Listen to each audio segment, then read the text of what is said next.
A 25-year-old woman who reportedly suffers from a mental illness is suspected to have stabbed her 61-year-old mother to death in Bryant's Peace, Clarendon on Sunday. The deceased woman has been identified as Mary Abbott of Bryant's Peace. The Frankfield police say about 2:30 p.m., both women were at home when a dispute developed. It is alleged that during the dispute, the suspect used a knife to inflict several stab wounds to her mother's body. A 15-year-old student is in police custody in relation to the stabbing death of a construction worker during a dispute on Saturday in the quiet community of Springbank in Portland.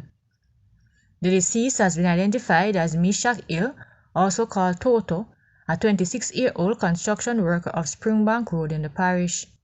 The police say Hill and the teenager were at a shop at Springbank Road when a dispute developed between them about 8:15 p.m.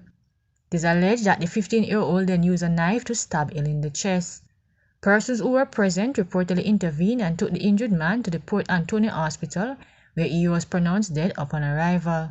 The body of an elderly woman suspected of drowning was discovered in a catchment tank at her home in Wattown District, St. Anne on Sunday.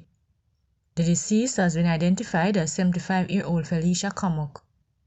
It is reported that around 7:30 a.m. on Sunday, Comock's brother visited her home and saw her body submerged in a concrete water tank.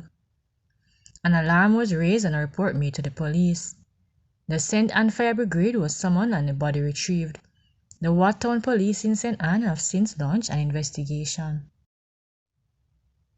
Police assigned to the Narcotics Division arrested and charged 3 men after a large quantity of ganja was found in bushes in Flagaman District in St. Elizabeth on Sunday. The men have been charged with dealing in ganja and possession of ganja. They are 52-year-old Patrick Small of Flagaman District, 31-year-old David Powell of Seaview District, and 58-year-old Claudian Bradfield of Flagaman District, all in St. Elizabeth. The police say about 12:30 p.m. they carried out a snap raid in the area where a hut was found and searched. The search resulted in 100 pounds of ganja being found. A further search of the area resulted in the seizure of an additional 55 pounds of ganja. Small, Powell and Bradfield were arrested and subsequently charged after being interviewed. They are scheduled to appear before the Black River Parish Court on September 13.